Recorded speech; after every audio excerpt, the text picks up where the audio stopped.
Il quinto giorno inizia in modo molto speciale. Mi aspetta infatti una colazione a casa di una famiglia molocana nel villaggio di Fioletovo, nella provincia di Lori. I molocani sono una minoranza etnica di origine russa, insediatasi nelle province armene settentrionali 170 anni fa. Molokan è una parola di origine slava che significa bevitori di latte, utilizzata con fine stigmatizzante per indicare il mancato rispetto della regola ortodossa di astensione dal consumo di prodotti lattiero-caseari durante il digiuno quaresimale. Per frenare la crescita della loro comunità, il governo zarista dapprima impose loro l'endogamia e poi, nel 1800, ne operò la deportazione in zone periferiche all'impero russo.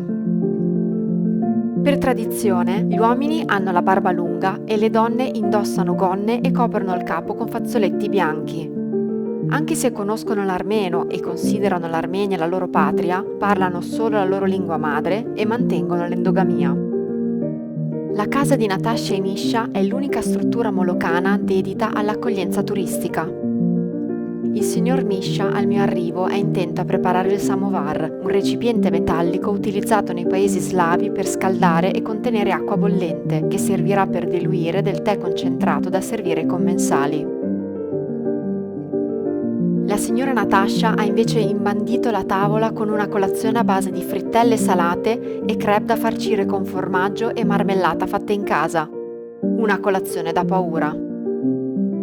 Parlandoci a gesti, la signora Natasha mi spiega che il tè va bevuto a piccoli sorsi facendo sciogliere delle zollette di zucchero direttamente sulla lingua. La casa di Natasha e Misha è un paradiso. L'atmosfera accogliente e l'ottima colazione si corredano di un meraviglioso giardino coltivato a orto e un prato attraversato da un ruscello.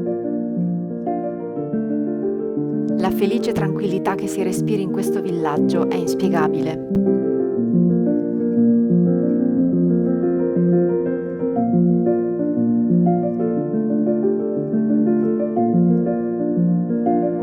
La città di Alaverdi, nella provincia di Lori, è nota per due ragioni. La prima è che costituisce un importante nodo viario tra Armenia e Georgia. Per di qua passa l'unico collegamento ferroviario tra i due stati. La seconda è il passato da importante centro minerario per l'estrazione del rame. Nella gola formata dal fiume Tebet si possono infatti ammirare vecchi edifici appartenenti al complesso minerario ormai in disuso e diverse abitazioni sorte attorno a esso.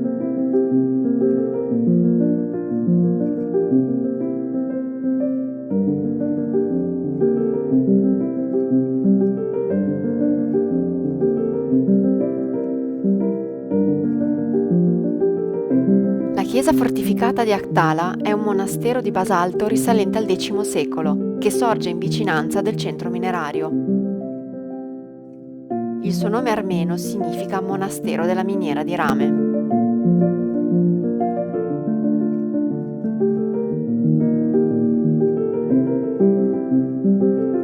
All'ingresso del complesso si trovano due enormi anelli nuziali sormontati da un melograno.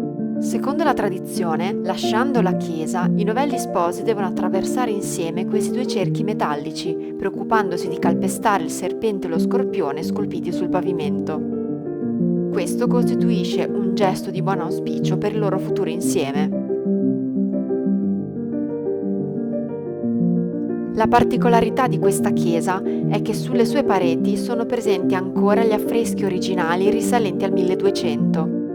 Si tratta infatti di una basilica ortodossa georgiana, quindi molto diversa dalle tradizionali chiese armene.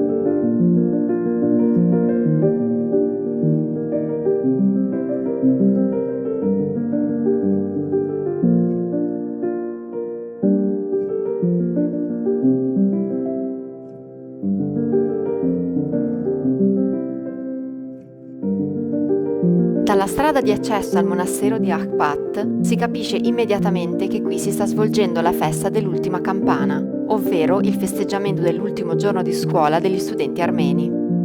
In questo giorno così sentito, oltre a vestirsi di bianco e riunirsi nei monasteri per festeggiare, i giovani armeni purtroppo sottraggono l'automobile dai genitori e scorrazzano per le strade come divertimento.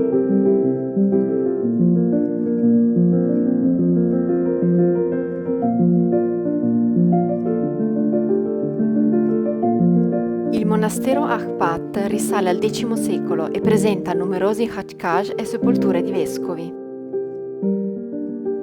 Sull'ingresso della chiesa è esposto uno dei pochi esemplari di khachkaj del Salvatore oggi rimasti.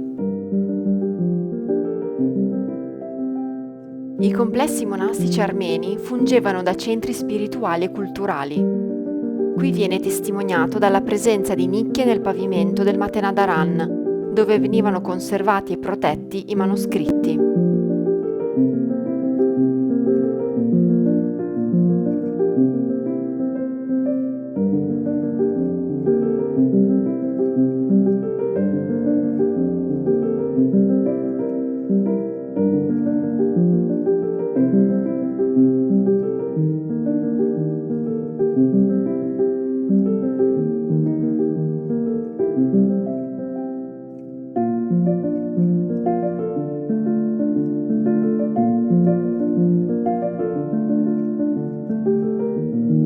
Nella città di Ahtala, ogni anno, si tiene la sagra dei Horvats, spiedini di carne cotti alla brace e serviti tradizionalmente nei giorni di festa, accompagnati da un consistente numero di brindisi.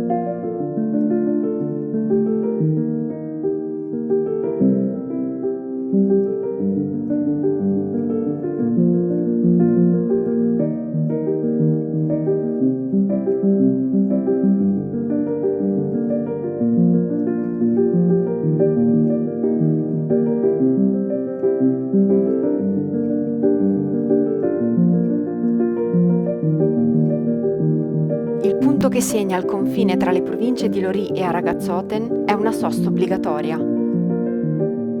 Dopo chilometri di infinite distese di montagne verdi, appare un panorama spettacolare con una vasta pianura che risale fino a formare la cima imbiancata del monte Aragaz, il punto più alto dell'Armenia.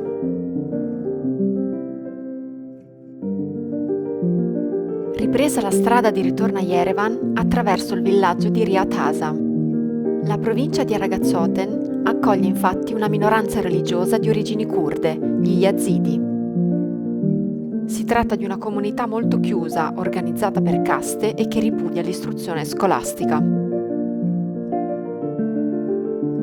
Prima di raggiungere la capitale, faccio una sosta nel Paradiso dei Golosi. All'ingresso sono stata accolta dai forni Tonij dai quali viene continuamente sfornato pane tradizionale.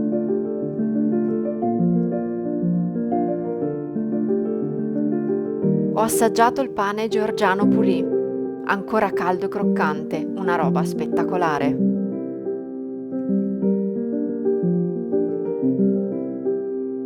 Attorno ai forni ci sono diverse vetrine contenenti qualsiasi cosa, dolce o salata, possa farti venire fame anche se sei ancora piena dal pranzo.